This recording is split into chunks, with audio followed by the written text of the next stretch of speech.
ეს არის მანქანა, რომელიც რუსმა არტილერისტებმა სძულთ, მაგრამ იშვიათად ახერხებენ მის განადგურებას. ეს ბორბლებიანი მტაცებელია, რომელიც პოლონეთმა აჩუქა უკრაინას. ის საშიშია, სისწრაფისთვის შექმნილი და ძნელად დასამარცხებელი, მაგრამ მასაც აქვს თავისი სირთულეები. დღეს დეტალურად განვიხილავთ, რა არის ეს მანქანა, რამდენი მათგანი აქვს უკვე უკრაინას და საით მიემართება ვარშავასა და კიელს შორის ეს პარტნიორობა. საუბარი გვაქვს ქითიო როსომაგზე და სახელი მართლაც შესაფერისია. როსომაგი პოლონურად ნიშნავს ვულვერინს და როგორც ეს ცხოველი, ეს მანქანაც უფრო პატარაა ბრძოლის ველზე სხვა მტაცებლებთან შედარებით, მაგრამ აგებულია ისე, რომ იყოს განძლე, სწრაფი და პრაქტიკულად შეუჩერებელი. ტექნიკური თვალსაზრისით, როსომაგი არის 8-8-ზე ბორბლებიანი ჯავშანტრანსპორტიორი, რომელიც დაფუძნებულია ფინურ პატრია AMV-ზე, მაგრამ მისი კონსტრუქციის ისტორია ბევრად უფრო შორს მიდის, ვიდრე ბევრს გონია. პოლონეთმა ახალი ბორბლებიანი ტრანსპორტიორის საწყისი მოთხოვნები ჯერ კიდევ 1990-იანი წლების შუა პერიოდში ჩამოაყალიბა და საბოლოოდ 1999 წელს დაასრულა. და 2004 წლისთვის პირველი წინასწარი სერიის მანქანები უკვე კონვეიერიდან ჩამოდიოდა, რომლებიც ორიგინალ ფინურ პროტოტიპებთან შედარებით შევიწროებული კორპუსითა და გადიდებული პროპელერებით გამოირჩეოდა. პოლონეთის არმიისთვის წარმოებული პირველი ორი მანქანა იმ წლის მაისში გდინიაში ჩამოვიდა. მათ დააკენეს კოშკურები და ოფიციალური სახელი მიიღეს ივნისში გამართულ ცერემონიაზე. მას შემდეგ პოლონეთმა 1000-ზე მეტი ასეთი მეტი მანქანა შეუკვეთა 16 სხვადასხვა კონფიგურაციაში. ყველაფერი სტანდარტული ჯარისკაცების გადამზიდავებიდან დაწყებული, სარდლობის პუნქტებითა და RAC-ის თვითმავალი ნაღმტორცნის სისტემით დამთავრებული, რომელსაც მალე კიდევ ერთხელ ვახსენებთ. მან პირველად საბრძოლო მოქმედებებში მონაწილეობა ავღანეთში პოლონელ ჯარისკაცებთან ერთად მიიღო, სადაც ერთ-ერთმა მანქანამ პირდაპირ RPG-ის დარტყმა მიიღო წინა ჯავშანზე, მაგრამ ჭურუმა ვერ გაარღვია. თუმცა ეს ერთჯერადი შემთხვევა არ ყოფილა. შემდეგ წლებში პოლონურმა როსომაგებმა ავღანეთში არაერთი თავდასხმა აიტანეს. და მიუხედავად იმისა, რომ მანქანა მოუწყვლელი არ იყო, ამ პირველმა საბრძოლო გამოცდილებამ პოლონეთის სამხედროებს დაარწმუნა, რომ კონსტრუქცია საკმარისად საიმედოა, რათა მასში ინვესტიცია გააგრძელო. ეს საბრძოლო გამოცდილება მნიშვნელოვანია, რადგან ყველაფერი, რასაც ახლა უკრაინელი ჯარისკაცები დონბასში და ხარკოვის მიდამოებში განიცდიან, პირდაპირ ეფუძნება იმ გაკვეთილებს, რომლებიც პოლონელებმა 10 წლეუნახევრის წინ საკუთარი სისხლის ფასად ისწავლეს. დავიწყოთ იმ რიცხვით, რომელმაც ამ ეპიზოდს სახელი მისცა. ოფიციალური მონაცემებით როსომაგის მაქსიმალური სავალი სიჩქარე მითითებულია 100 კმ/სთ. ეს მაჩვენებელი მუდმივად ფიქსირდება როგორც პოლონურ, ისე უკრაინულ წყაროებში. ეს რიცხვი უკვე საკმარისია, რომ როსომაგი სხვა კატეგორიაში მოვათავსოთ ამ ბრძოლის ველზე არსებულ უმეტეს მუხლუხებიან მანქანებთან შედარებით, რადგან ასფალტიან გზაზე მუხლუხებზე მოძრავი ვერაფერი აღწევს ასეთ სიჩქარეს. მაგრამ არის კიდევ ერთი საინტერესო რამ, რაც პირდაპირ მოდის ეკიპაჟისგან, რომელიც ამ მანქანას მართავს 44 ცალკეული მექანიზებული ბრიგადის შემადგენლობაში. ნემიზნემ გითხრა, რომ ფიქრობს, ეს მანქანა შეიძლება 120 კმ/სთ სიჩქარესაც მიაღწიოს. მაგრამ ამ მონაცემის გადამოწმება ოფიციალურ სპეციფიკაციებში ვერ შევძელით. ამიტომ მას უფრო როგორც ჯარისკაცის პირად შთაბეჭდილებას უყურებთ, ვიდრე დადასტურებულ რიცხვს. მაგრამ იქნება ეს 100 თუ 120, ჩვენ საუბრობთ საბრძოლო მანქანაზე ბორბლებზე, რომელსაც ამ ფრონტზე თითქმის ვერაფერი დაეწევა. და სწორედ ეს სისწრაფეა მიზეზი, რის გამოც რუსი არტილერისტები ვერ ასწრებენ მის დამიზნებას, სანამ უკვე გაქრება. სწონით, საბაზისო კონფიგურაციაში დაახლოებით 22 ტონა, რაც იზრდება 25 ან 26 ტონამდე. დამოკიდებულია რა ჯავშნის პაკეტია დამატებული. მას ამოდრავებს დიზელის ძრავა, რომელიც გამოიმუშავებს დაახლოებით 480-490 ცხენის ძალას, რაც აძლევს საკმარის ბრუნვის მომენტს, რომ ეს ზონა ადვილად აიყვანოს ციცაბო აღმართებზე და გაუმკლავდეს რთულ რელიეფს ისე, რომ არ დაკარგოს ის სწრაფი რეაგირება, რასაც უკრაინელი ეკიპაჟები ასე აქებენ. ერთმა მძღოლმა, ვისთანაც ვისაუბრეთ და რომელიც ადრე სამოქალაქო ცხოვრებაში მომდევნო თაობის T8 ჰოლანდის ტრაქტორს მართავდა, გითხრა, რომ ეს გადასვლა მისთვის მოულოდნელი იყო. მას აქამდე არასდროს უმსახურია, არასდროს შეხებია ქვეითა საბრძოლო მანქანას, მაგრამ თქვა, რომ ავტომატური გადაცემათა კოლოფი იმდენად ნაცნობი იყო მისთვის, რომ ყველაზე დიდი შეგუება მხოლოდ მანქანის მასშტაბურობასა და მარჯვენა მხარეს არსებულ ბრმა ზონას დასჭირდა. ეს შეიძლება პატარა დეტალია, მაგრამ ბევრს ამბობს იმაზე, თუ როგორ არის ეს პლატფორმა დაპროექტებული. ის იმდენად ადვილად სამარხავია, რომ ჯარისკაცებს, რომლებსაც არ აქვთ ჯავშან ტექნიკასთან მუშაობის გამოცდილება, შეუძლიათ რამდენიმე კვირაში მიაღწიონ საჭირო კომპეტენციას, თვეების ნაცვლად. სulis მარაგიც კიდევ ერთი ძლიერი მხარეა. ცხაროზე დამოკიდებულებით ვხედავთ მონაცემებს 700-დან 800 კმ-მდე ერთ აუზზე, რაც უკრაინულ დანაყოფებს აძლევს შესაძლებლობას გადაადგილდნენ ფრონტის დიდი მონაკვეთებზე, მუდმივად საწვავის შევსების ლოგისტიკაზე, ფიქრის გარეშე. გზაზე მაღალი სიჩქარისთან ერთად ეს არის მანქანა, რომელიც შექმნილია სწრაფად გადაადგილებისთვის, ძლიერი დარტყმისთვის და ხელახლა პოზიციის შეცვლისთვის. მანამდე სანამ საკონტრბატარეო ცეცხლი ან დრონის ოპერატორი მოახერხებს მის დაფიქსირებას. ეხლა ვისაუბროთ იმაზე, თუ როგორ აყენებს ეს მანქანა რეალურად ზიანს. უკრაინულ როსომაგებზე ყველაზე ხშირად დამონტაჟებული კოშკურა არის იტალიური დიზაინის Hitfist 30P ორკაციანი კოშკურა, რომელიც აგებულია 30 მმ-იან ავტომატურ ქვემერზე. უკრაინელი ეკიპაჟები მას აღწერენ როგორც სტრაპს, ზუსტს და მაშინებელს. მსროლელის პირდაპირი ანგარიშის მიხედვით, ეს ქვემეხი წუთში 200 ვაზნას ისვრის და კოშკური შიგნით თითქმის გასაოცრად ჩუმია. გარეთ მისი თქმით ეს სრულიად სხვა ამბავი. ქვემეხს შეუძლია ისროლოს პროგრამირებადი ჰაერში აფეთქებადი ჭურვები, რაც განსაკუთრებით ეფექტურია ღია სივრცეში მყოფი ქვეითების, მსუბუქი მანქანებისა და თუნდაც დაბალ სიმაღლეზე მფრენი ვერტმფრენების წინააღმდეგ, ხოლო მას ამაგრებს 7.62 მმ-იანი ტყვიან ფქვევი, ახლო და სწრაფად მოძრავი საფრთხეებისთვის. მაგრამ არის კიდევ ერთი საინტერესო დამატება, რომელიც უმეტეს ცხრილებში არ ჩანს. კოშკურა ვაზნებს ორი დამოუკიდებელი გზით აწვის, ნაცვლად ერთი საერთო ლენტის. ეს ნიშნავს, რომ ეკიპაჟს შეუძლია ერთ მხარეს მაღალფეთქებადი ჭურვები ჩატვირთოს, ხოლო მეორე მხარეს ჯავშანგამტანი ჭურვები და საჭიროების მიხედვით მყისიერად გადართოს მათ შორის, იმის მიხედვით, რომელი სამიზნე გამოჩნდება.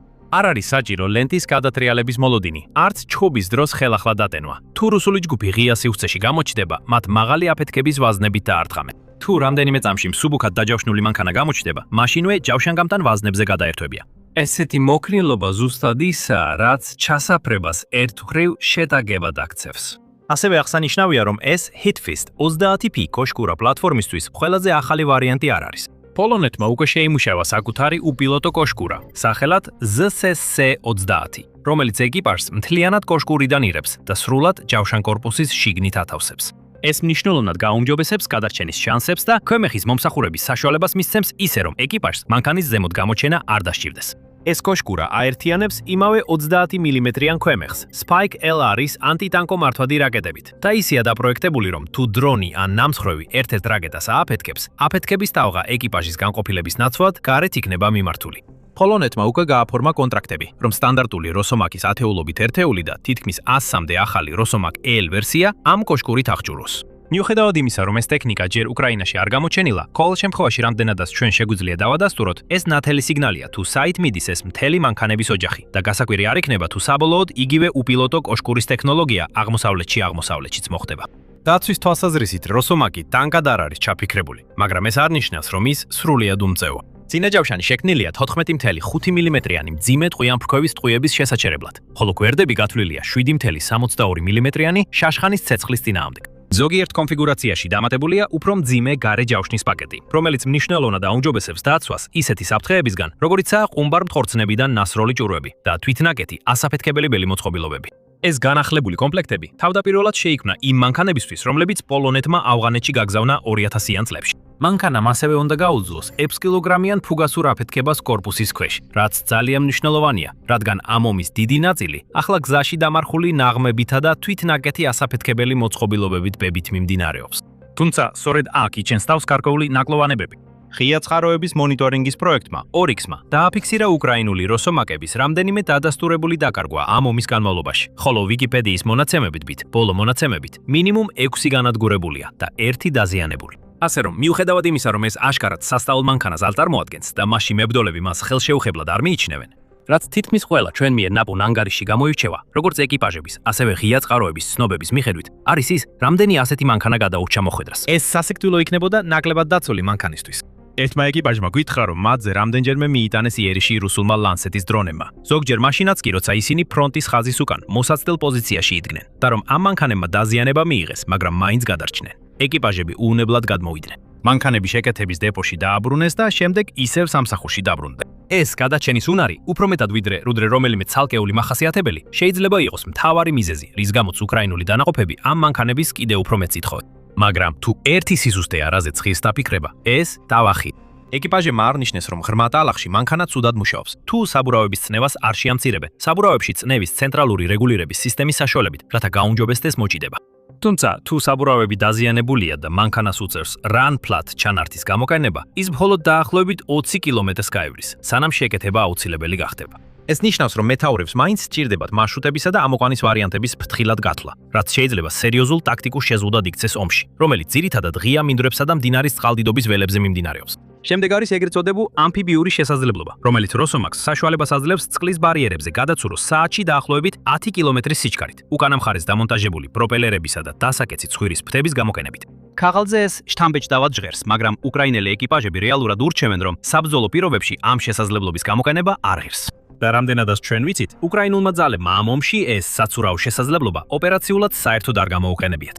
ყველა მონაცემით მანქანა წყალში უნდა ჩაჯდეს სპეციალურ ნიშნულამდე და კარგად უნდა იცუროს. მაგრამ პრაქტიკაში მდინარეში ცეცხლის ქვეშ აღმოჩენის რისკი სარგებელს აჯარბებს. ასევე არსებობს სწავლის პროცესი, რომელიც ადვილად შეიძლება გამოგრჩეს. ერთმა ეკიპაჟის წევრმა გითხრა, რომ მხოლოდ უკანა სადესანტო კარების სწორად გამოყენების სწავლას, საკეტების სწორად გასწორებას და ჩამკეტების სწორი თანმიმდევრობით დაფიქსირებას რამდენიმე დღე დაჭირდა, სანამ ეს ყველაფერი ავტომატური არ გახდა. და მხოლოდ მას შემდეგ, რაც მიწაზე მუშაობა დასრულდა, ეკიპაჟი გადავიდა კოშკის სისტემების სწავლაზე. თუ ეკიპაჟის კარები გაიჭედება ან დაზიანდება, არსებობს სათადარიგო სახურავის ლუკები. უკანყოფი 8 ქვეითი ამ ჭიშკრებიდან შეუძლია ამოსვლა, რაც ჭკვიანური დიზაინის სარეზერვო გადაწყვეტა. მაგრამ ეს ხაზს უსვამს იმას, რომ ეს მაინც რთული მექანიზმია, რომლის სრულად დაუფლებასაც რეალური დრო სჭირდება, თუნდაც ჯარისკაცებისთვის, რომლებიც სწრაფად სწავლას ცდილობენ. გახსოვთ ის სამოქალაქო პირი, რომელმაც თქვა, რომ მართვის პანელი ნაცნობი ეჩვენებოდა, რაც ნამდვილად არ არის ნაცნობი. ეს არის კორპუსის უზარმაზარი ზომა და ის უზარმაზარი ბრმა ზონები, რაც ამ მანქანებს შეიძლება ჰქონდეთ.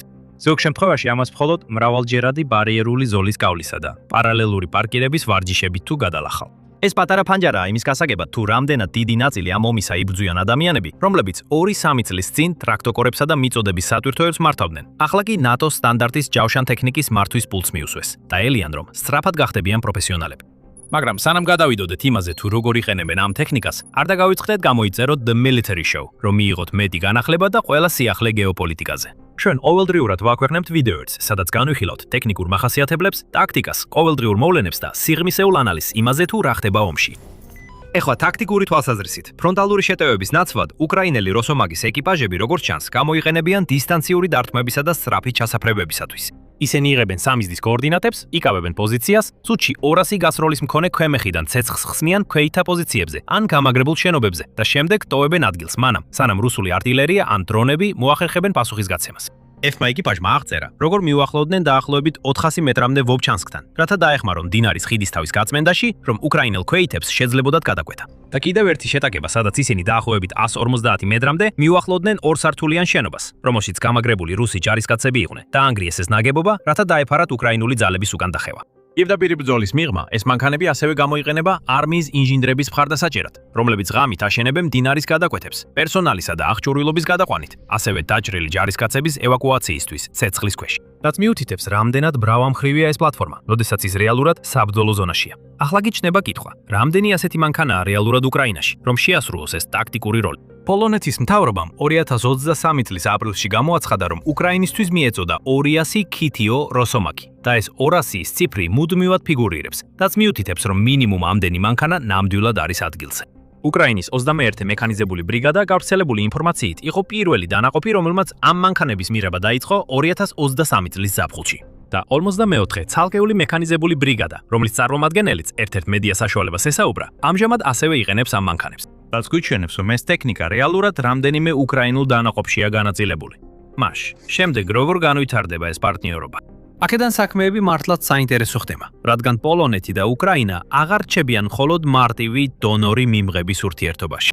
ამის ნაცვლად ისინი ერთად იარარის წარმოებისკენ მიდიან. 2026 წლის თებერვალში პოლონეთის პრემიერ-მინისტრმა დონალდ თუსკმან და უკრაინის პრეზიდენტმა ვოლოდიმირ ზელენსკიმ განზრახულობის წერილს მოაწერეს ხელი კიევში. ორივე ქვეყანა შეთანხმდა იარაღისა და საბრძოლო მასალის ერთობლივ წარმოებაზე, როგორც პოლონეთში, ასევე უკრაინაში მდებარე საწარმოებში. საწყის ეტაპზე კი განსაკუთრებული ყურადღება მიექცევა დრონებს.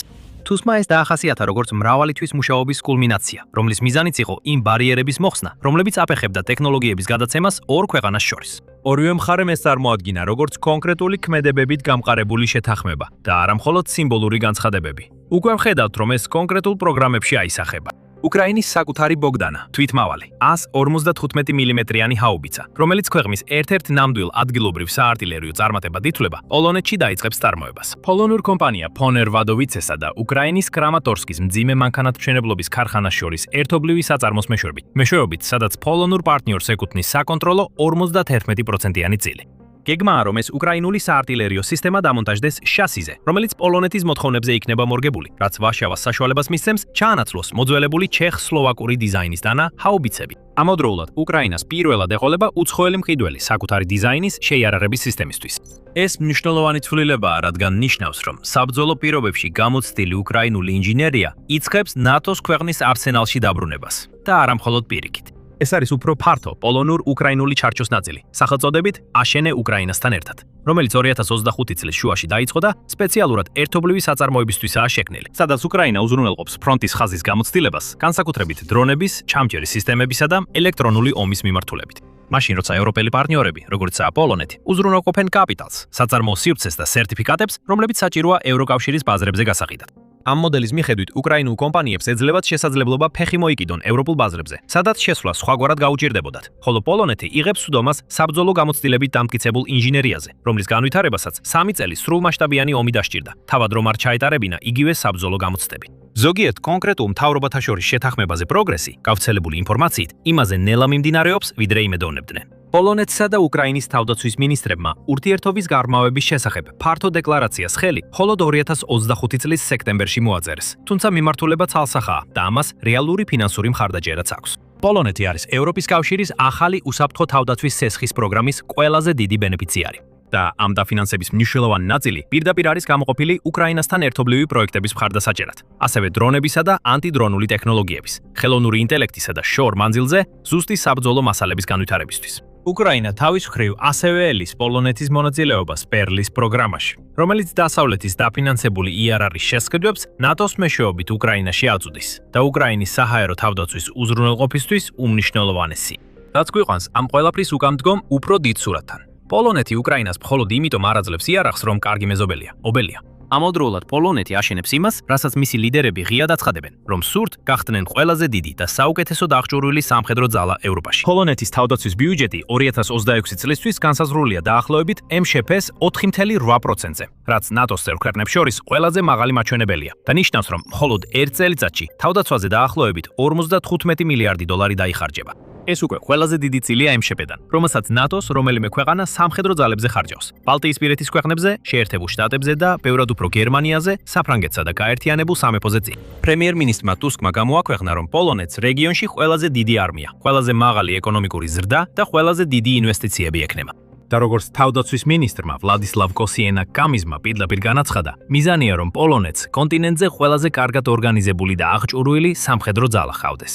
ეს ხარჯები მხოლოდ საწყობებში მდგომ ტექნიკაზე არ იხარჯება. პოლონეთი ერთდროულად ცვლის იმ ადამიანების რაოდენობასაც, ვინც რეალურად მსახურობს. მთავრობა ასობით ათას სამედიცინო კომისიის შეტყობინებას უგზავნის გაწვევის ასაკის მამაკაცებს, ასევე ქალებსა და 50 წელზე უფროს მოქალაქეებს, რათა ისინი სამხედრო სისტემაში დაარეგისტრირონ, თუნდაც დაუყოვნებლივ არ გამოიძახონ. ამას ამხარებს გამოკითხვა, რომელმაც აჩვენა, რომ პოლონელები სულ უფრო მეტად უჭერენ მხარს სავალდებულო სამხედრო სამსახურს. 2022 წელს გამოკითხვებმა აჩვენა, რომ მხოლოდ 35.7% ადამიანი უჭერდა მხარს მამაკაცებისთვის სავალდებულო სამხედრო სამსახურის აღდგენას. მაშინ როცა 2026 წლის გამოკითხვამ აჩვენა, რომ დაახლოებით 52% რესპონდენტების მხარს უჭერდა სამხედრო სამსახურს, ხოლო 31% მას მტკიცედ უჭერდა მხარს. ამავე დროს პოლონეთი ინვესტიციებს ახორციელებს საკუთარი ინდუსტრიული დამოუკიდებლობისკენ, რაც ბევრად ცდება მხოლოდ უცხოური ტექნიკის შეძენას. პოლონეთის შეიარაღების ჯგუფმა ცოტა ხნის წინ გააფორმა შეთანხმება შიდა საწარმოს აშენებაზე, რომელიც შეძლებს ამერიკული აბრამსის ტანკების გაზის ტურბინის ძრავების კაპიტალურ რემონტს. ეს ნიშნავს, რომ პოლონეთი გახდება ერთადერთი ქვეყანა ევროპაში, რომელსაც შეეძლება ამ ძრავების მომსახურება ისე, რომ მათი ამერიკაში დაბრუნება არ დასჭირდეს. პოლონეთმა ასევე გაუშვა საკუთარი სადაზვერო თანამგზავრები ორბიტაზე და აქტიურად მუშაობს თავის პირველ ბირთვულ ელექტროსადგურზე, რომლის მშენებლობის დაწყება 2022 წელს არის დაგეგმილი. ფინანსური თვალსაზრისით პოლონეთი გახდა პირველი ქვეყანა, რომელმაც ევროკავშირის ახალი Safe Defense პროგრამის ფარგლებში სესხის ხელშეკრულებას ხელი მოაწერა. პოლონეთმა მიიღო თითქმის 44 მილიარდი ევრო, დაახლოებით 45 მილიარდი დოლარი, რაც ყველაზე დიდი თანხაა წევრ ქვეყნებს შორის, რუმინეთის, საფრანგეთისა და იტალიის წინ. დაახლოებით 2/3 იმ აღჭურვილობისა, რომელიც ამ თანხით შეიძინება, უნდა იყოს ევროკავშირის, ევროპის ეკონომიკური ზონის ან უკრაინული წარმოების.